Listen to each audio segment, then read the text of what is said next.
आपकी अदालत मध्ये साध्वी रितंबरावर पहिला आरोप आहे की यांनी राम नावावर ताबा घेऊन ठेवलाय. बघा, इतक्या दिवसांपासून तुम्ही नेहमी म्हणत आहात की राम सगळ्यांचे आहेत, राम सगळ्यांमध्ये आहेत. आता राम मंदिर बनून तयार आहे, तर खूप लोक म्हणतायत की हे आता BJPचं, RSSचं आणि साध्वी रितंबराच्या मालकीचं आहे. रजतजी, राम तर माझं अस्तित्व आहे, अपराभूत पुरुषाचं प्रतीक आहे, सर्वेन भवन्तु सुखिनाची अनुभूती आहे. आणि खरं सांगू मी तर रामानीच आमच्या हृदयावर ताबा घेतलाय रजतजी, आणि मी रामांची झाली आहे. मंदिर अजून पूर्ण नाही झालंय आणि 22 जानेवारीचा प्राणप्रतिष्ठा कार्यक्रम ठेवलाय, कारण यामागे काही राजनैतिक योजना आहे. कसं सांगू रजतजी, की जे शिखर आहे ना, ती आमची तपश्चर्या आहे, आणि जो तिथला कळस आहे ना, तो आमच्या हृदयाची भावना आहे, आणि जो गर्भगृह आहे ना रजतजी, ती खूप वर्षांची व्याकुळ उत्कंठा आहे. आमची जी स्वप्न आहेत, जे तिथले मंडप बनवलेत आणि तिथल्या आतले जे स्तंभ आहेत ना रजतजी, ती आमची सहिष्णुता आहे. क्रम थोडा मागे पुढे झाला असेल, पण आमचं कार्य खूप महान आहे. त्यामुळे जी पगदंडी आम्ही जी बनवली आहे ना रजतजी, ती आमच्या बलिदानामुळे बनली आहे. आम्ही मंदिराच्या भिंती ज्या साकारतोय ना रजतजी, त्या आमच्या धर्माबद्दल असलेल्या अभिमानामुळे साकारतोय, आणि त्याच्यावरती हे सगळं उभं आहे. त्यामुळे अपूर्ण काहीच नाहीये रजतजी. संकल्प तर पूर्णच आहे आणि त्याची सिद्धी देखील पूर्ण आहे. आणि असंही होऊ शकतं रजतजी की काही अपूर्ण असेल, पण जेव्हा शिखर पूर्ण होतील तेव्हा कळशध्वज पण रोवले जातील. हळूहळू सगळी आभूषणं घडवली जातील. अंतर्मंदिर पूर्ण आहे, बाहेर देखील पूर्ण होईल, आणि धर्मद्वेषी लोकांचा घमंड अहंकार नष्ट होईल, आणि हेच सत्य आहे. राहुल गांधी देखील सगळ्या मीडियासमोर म्हणाले की 22 जानेवारीचा जो कार्यक्रम आहे तो नरेंद्र मोदींचा आहे, राम रायांचा कार्यक्रम नाहीये. भारताच्या इतिहासात पहिल्यांदाच असं घडतंय की या देशातील बहुसंख्य समाजातील लोकांच्या भावनांचा सन्मान करण्यासाठी प्रधानमंत्री मोदीजी आधी तर भूमिपूजनासाठी गेले. त्यांनी दंडवत प्रणाम केला. धरती पावन झाली, भारताची परंपरा पावन झाली. कारण आम्ही तर अपमानाचं विष सगळे पिऊन बसलोय ना रजतजी. आम्ही तर नीलकंठ बनून मंथनाची किंमत मोजली आहे. आपण तर आपल्याच मंदिरावर आपल्या समोर आघात होताना पाहिलेत, उपेक्षा पाहिल्यात, अपमान पाहिलेत, वाईट गोष्टी ऐकल्यात. पण पहिल्यांदाच असं झालंय, देशाला स्वातंत्र्य मिळाल्यानंतर आपल्या देशाचे प्रधानमंत्री नरेंद्रभाई मोदींच्या रूपात असे आले आहेत, ज्यांनी भारत मातेच्या परंपरेला आपल्या डोक्यावर घेऊन तिचं स्थान उंच केलं. आणि दुसरी गोष्ट रजतजी, पंतप्रधान अयोध्येचे भाग्य बनवायला जात नाहीयेत. प्रधानमंत्री जात आहेत ते आपल्या भाग्याला सौभाग्यात बनवायला चालले. एक शंकराचार्य देखील आहेत, स्वामी अविमुक्तेश्वर आनंद. त्यांचं म्हणणं आहे की मोदी जात आहेत म्हणजे त्यांनी राजनीतिक कार्यक्रम बनवला आहे. आत्तापर्यंत जेव्हा संतांच्या द्वारे निश्चित केलेल्या व्यवस्थेमध्ये देश के प्रधानपंत, देशाचे प्रधानमंत्री, पूर्वीच्या काळात असणारे आपले राजा, ते सगळे शुभ कार्य करत असत, संतांच्या मार्गदर्शनाखाली करत होते. हा तर मार्गदर्शक मंडळाच्या संतांचा निर्णय आहे. राम जन्मभूमी न्यास ट्रस्टचा निर्णय आहे. त्या ट्रस्टद्वारेच सगळ्यांना निमंत्रण दिलं गेलं. आणि रजतजी, आम्ही भाग्यवान आहोत, आनंदित आहोत की देशाच्या पंतप्रधानांनी आम्ही दिलेल्या आमंत्रणाचा मनापासून स्वीकार केला. आम्हाला खूप आनंद आहे. रितंबराजी, एक शंकराचार्य असं देखील म्हणत होते की असं कसं होऊ शकतं की जी देवाची मूर्ती आहे, रामरायांची मूर्ती आहे, त्याला नरेंद्र मोदीजी स्पर्श करतील आणि शंकराचार्य उभे राहून टाळ्या वाजवतील, म्हणून आम्ही जाणार नाही. रजतजी, खूप मोठ्या पीठांवर, आदरणीय श्रद्धावान पीठांवर जेव्हा कोणी विराजमान होऊन आपलं मत सांगतात, तेव्हा त्यांचे विचार काय आहेत, त्यांचं मत काय आहे, त्यांची उद्दिष्ट काय आहेत, हे त्यांनाच आपण विचारायला पाहिजे. मी खूप लहान आहे, मला काहीच अधिकार नाही आहेत, पण मला स्वतःचा आनंद व्यक्त करण्याचा अधिकार आहे की देशाचे पंतप्रधान जात आहेत आणि पूर्ण जगात त्यांचा जय जयकार होत आहे आणि आपले रामलल्ला आले आहेत. आपली 500 वर्षांची प्रतीक्षा रजतजी, ही काही छोटी गोष्ट आहे का? ही खूप मोठी गोष्ट आहे. श्रद्धा, आस्था आणि त्यानंतर स्वाभिमान ज्याला खंडित केले गेलेलं होतं त्याची आता पुनर्स्थापना होणार आहे. आणि त्यामध्ये राजनीतिक शक्ती, सामाजिक शक्ती, धार्मिक आध्यात्मिक शक्ती आणि तुमच्यासारखे बांधव जे सत्याला इतक्या साहसतेने आपल्या चॅनलच्या माध्यमाद्वारे समाजासमोर आणतात. कारण रजतजी, सत्य खूप कडवं असतं. एखाद्या बाणासारखं ते आपल्या शरीरात जातं आणि ते सत्य बोलण्याचं साहस आपल्या या रजत शर्माजींसारख्या पत्रकारामध्ये आहे.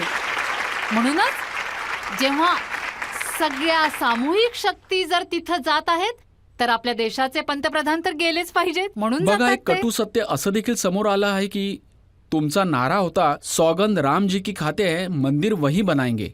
तर एकाने त्याचा गुगल मॅप डिजिटल मीडियावर टाकला आणि लिहिलं की मंदिर राम जन्मभूमीवर बनत नाहीये, तर मंदिर 3 किलोमीटर लांब बनत आहे. रजतजी, जिथे गर्भगृह होतं ना तिथं आमचे रामलल्ला विराजमान होते ना, तिथे 500 वर्षांपासून सलग ज्या श्रद्धेने आपलं मस्तक झुकत आहे ना, 500 वर्षांपासून माझ्या पूर्वजांनी ज्या जागेचा ताबा नाही सोडला त्याच जागेवर गर्भगृह बनवून रामलल्ला विराजमान होत आहेत. इकडे तिकडे एका इंचाचा सुद्धा फरक नाहीये. हे हा एक निरर्थक वाद आहे. हा समाजाला, जनतेला भ्रमित करण्यासाठी खोटा प्रयत्न आहे आणि अयशस्वी प्रयत्न आहे. हा प्रयत्न यासाठी आहे की जितके पण विरोधी पक्ष आहेत त्यांना असं वाटतं की लोकसभेच्या निवडणुका येणार आहेत, त्यासाठी हा मंदिराच्या प्राणप्रतिष्ठेचा कार्यक्रम आता ठेवलाय. मी तर आधीपासूनच बोलत होते रजतजी, जेव्हा या राज्याची लोकसभा ज्या दिवशी नटून थटून येईल तेव्हा गल्लोगल्ली माझा भारत वृंदावन बनून जाईल. काशी, मथुरा आणि अयोध्यानं सगळ्यांना एक साथ आव्हान केलंय, म्हणा गर्वानं आम्ही हिंदू आहोत आणि हिंदुस्तान आमचं आहे.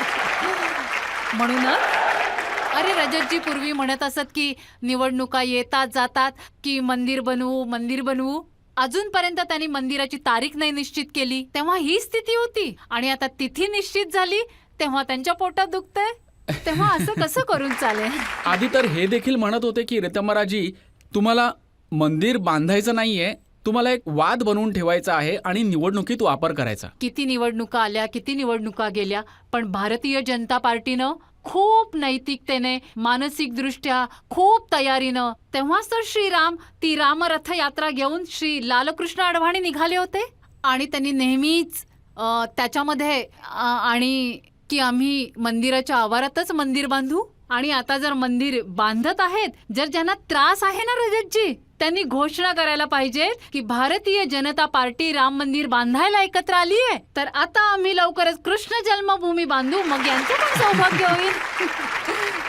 तर तुमचं असं म्हणणं आहे की जर त्यांना मतांचा फायदा घ्यायचा असेल तर त्यांना पण एक निश्चितच मंदिर. रजतजी, एक गोष्ट खरी आहे की आतापर्यंत हिंदू लोकांनी फक्त अपमान सहन केलाय, छळ झालाय त्यांचा आणि बलिदान दिलंय, थट्टा केली, मस्करी केली त्यांची. कारण मतांची राजनीती, अनुवादाच्या राजनीतीनं इतकं आंधळं केलं नेत्यांना की त्यांना निस्सीम कार्यसेवकांच्या छातीवर गोळ्या मारायला देखील काही वाटलं नाही. शरीरावर दगड बांधून बांधून त्यांना शरयूमध्ये फेकून दिलं गेलं. रेतीच्या पोत्यांमध्ये जिवंत माणसांना बांधून शरयूच्या पाण्यामध्ये वाहून देण्याचा घाणेरडा प्रयत्न केला. ही खरंच राजनीती नव्हती का? अनुवादाची राजनीती, मूठभर लोकांसाठी, वोट बँकेसाठी सत्याला खोटं ठरवायची राजनीती. आणि जर भारतीय जनता पार्टी राम जन्मभूमीच्या मुक्ती आणि मंदिर स्थापनेबाबत उभं राहून राजनीती देखील करत असेल तर आम्हाला अशीच राजनीती हवी आहे, जी भारताच्या परंपरेचा सन्मान करेल, सत्तेला ताकद बनवेल आणि सत्यासाठी समर्पित होईल. यासाठी तर डोळे भरून आलेत रजतजी.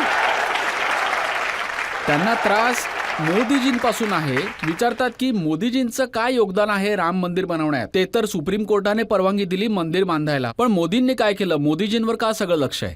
खूप वर्षांपासून वाट पाहिली रजतजी की आता निर्णय होईल, आता निर्णय होईल. आमच्यासारख्या सगळ्या लोकांची कागदपत्र, पासपोर्ट सुद्धा जप्त करून बसलं होतं आपलं कोर्ट. आम्ही तर अपराधी सिद्ध झालेलो होतो, कारण आमच्यावरती कलंक लागलेला होता. आम्हाला या सगळ्या प्रक्रियेतून जावं लागत होतं. आणि दुसरी गोष्ट ही आहे रजतजी, कोणी मर्यादा घालू दे, कोणी भीती घालू दे, कोणी अडथळा आणू दे, सगळ्यांनाच हे सौभाग्य नाही मिळत की ते शिखरावरती ध्वजा सुद्धा उभारेल. मोदीजींना हे सौभाग्य लाभलं गेलं, मोदीजींना हे सौभाग्य मिळालं. हे पण तर पुण्यकर्मच असतील ना, हे पण तर पूर्वीच्या जन्माचंच काही पुण्य कामच असेल ना, की त्यांच्याच काळात निर्णय आला आणि त्यांच्याच काळात हे मंदिर बनत आहे. आणि त्यांनी निमंत्रण स्वीकारलं देखील. आणि ते साक्षीदार असतील जेव्हा तो पडदा हटेल, तेव्हा नरेंद्रभाई समोर उभे असतील. तर हे आपापल्या नशिबाची गोष्ट मला असते. आजही आठवतं 2008 मध्ये गुजरातमध्ये गुजरातच्या एका सभेमध्ये म्हणाला होतात की हे गुजरातचे मुख्यमंत्री नाहीयेत, हे एक दिवस पूर्ण देशाचे राष्ट्रनायक बनतील. हो, निश्चितच रजतजी. आम्ही सगळ्यांनी बघितलं होतं त्यांच्यामध्ये. ते देशातील प्रत्येकाच्या मनात स्थान निर्माण करतील. ती भारतीय, ती अस्पष्ट आहे अशा स्त्रियांच्या डोळ्यांना ते रोशनी देऊ शकतात. ते देशातल्या प्रत्येक व्यक्तीच्या चेहऱ्यावर हसू आणू शकतात. ते भेदभाव न करता सगळ्यांच्या जीवनाचं कल्याण करू शकतात. आणि सोबतच अशी व्यक्ती जी अडवाणींच्या रथयात्रेच्या सोबत राहिली, सहयोगिता राहिली, एकात्मतेच्या सूत्रांबरोबरच पूर्ण भारताला एकजूट करण्यात आलं. आणि जर यांच्या हातात देशाचं नेतृत्व आलं तर ते भारताचे महान राष्ट्र म्हणून उंचावलेलं नाव कधी खाली होऊ देणार नाही, कधी अपमानित होऊ देणार नाही. आणि म्हणूनच हृदयापासून त्यांच्यासाठी असे भाव यायचे, संतांच्या हृदयातून आणि माझ्या गुरुदेवांच्या हृदयातून तर रजतजी खूप यायचे नरेंद्रभाईंना बघून ही गोष्ट. आणि मग हे आम्हाला वाटते की आपण जाणता रजतजी, आमचा परिचय काय आहे, हो ना? आम्ही शिवकाळातील, आम्ही तर क्रीडांगण कैलाश आहोत. देवांचा सेनापती बनणं हा आमचा इतिहास आहे. पंचशीलाचे या जगाला देत आलेले संदेश आहेत. संयमाने राहत आलेलो आहोत, सहन करत आलेले वाद आहोत, परंतु आम्ही सोडलेलं नाहीये साहस सरसंधानाचे. आणि मान वाकू देणार नाही या भारत राष्ट्र महानाची. आणि त्यासाठी नेतृत्व कसं पाहिजे रजतजी? भारताच्या परंपरेला शिव्या देणारा, रामरायांच्या अस्तित्वावरती प्रश्नचिन्ह उभं करणारा, हे विचारणारा की राम सेतू बनवायची गोष्ट करताय तर हे सांगा की रामाने कोणत्या इंजिनिअरिंग मधून डिग्री घेतलेली होती? जे रामाला कल्पना समजतात, खोटं समजतात, अयोध्येला अस्तित्वच नाही असं समजतात, त्या अकलशून्य, मूर्ख, बुद्धिभ्रष्ट या लोकांचं नेतृत्व पाहिजे होतं तुम्हाला? नाही, आम्हाला असं नेतृत्व पाहिजे जे भारताच्या तनामनाला समजून घेईल, ही माती कपाळी लावून घेईल.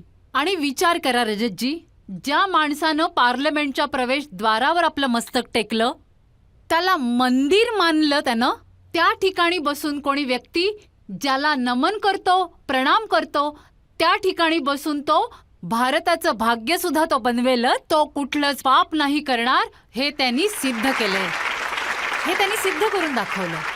आणि जी लोक नकार देतायत, निमंत्रण स्वीकारत नाहीयेत, जसं की सोनिया गांधी, त्यांना तुम्ही काही सांगाल का?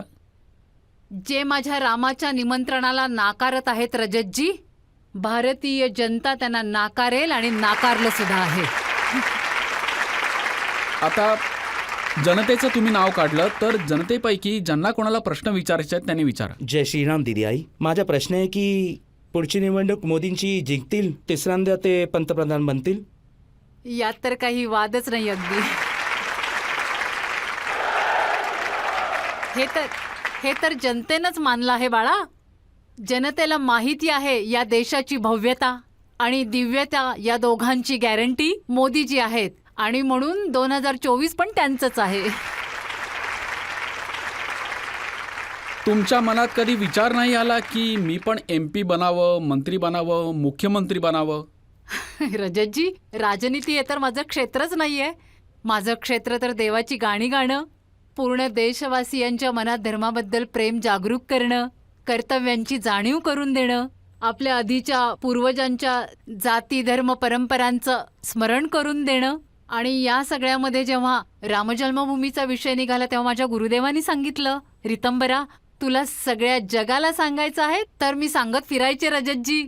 कणाकणामध्ये शंकर आहे, प्राणामध्ये गीता आहे, जीवनाचं सार रामायण, हळूहळू पुढे जायचं आहे. जर राम नाही श्वासामध्ये, जीवनाला अर्थ नाही. मानव जीवन पुरुषोत्तमाचे, आम्ही मंदिर भव्य तर बनवू, शपथ रामाची घेऊ, आम्ही मंदिर तिथेच बनवू.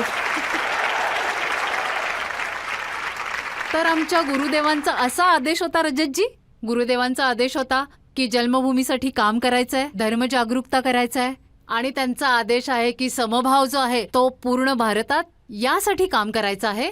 तर त्यांनी जसा आदेश दिला तसंच मी काम केलं. राजनीती कधीच माझं क्षेत्र नव्हतं आणि मला अजून नाही आठवतं कधी. 1991 मध्ये तुम्हाला सांगितलं गेलं होतं की मिठीमध्ये तुम्ही निवडणूक लढा सोनिया हो रजतजी, गांधींविरुद्ध. मला सांगितलं होतं, पण माझ्या गुरुदेवांचा आदेश होता आणि मलाही राजनीतीमध्ये काही रस नाहीये.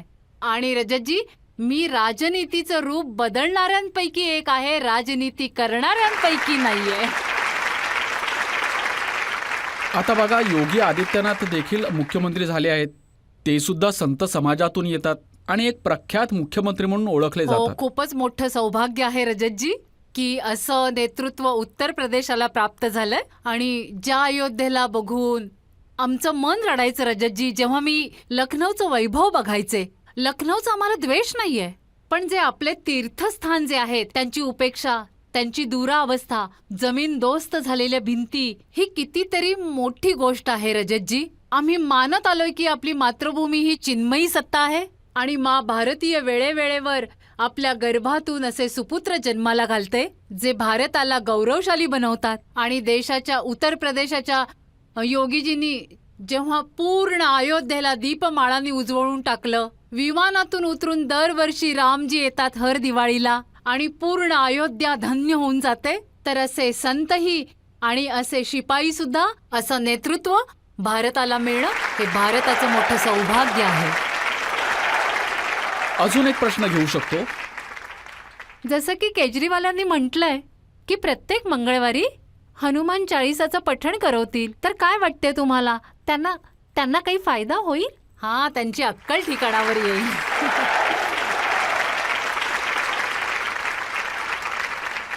तुम्हाला वाटतं का की देशातलं वातावरण बदलत आहे? राजनेते देखील मंदिरात जाऊ लागलेत, हनुमान चालिसाचे पाठ करू लागलेत. हो रजतजी, वातावरण बदलतंय हे जनतेला पण माहितीये, पण कोर्टवर जानवं घालून दाखवायची काय गरज आहे? जर तुमची निष्ठा, आस्था जर आपल्या भारताच्या परंपरेसोबत आहे आणि आतापर्यंत तुम्ही त्यांना शिव्या देत होतात, संतांना शिव्या देत होतात, भारताच्या परंपरेला धुडकावत होतात, काही लोकांना खुश करण्यासाठी आपल्या मुळांवर वारंवार घात करत राहिलात, त्यानंतर ही जी नाटकं होतात ना ती जनतेला बरोबर समजतात की हे काय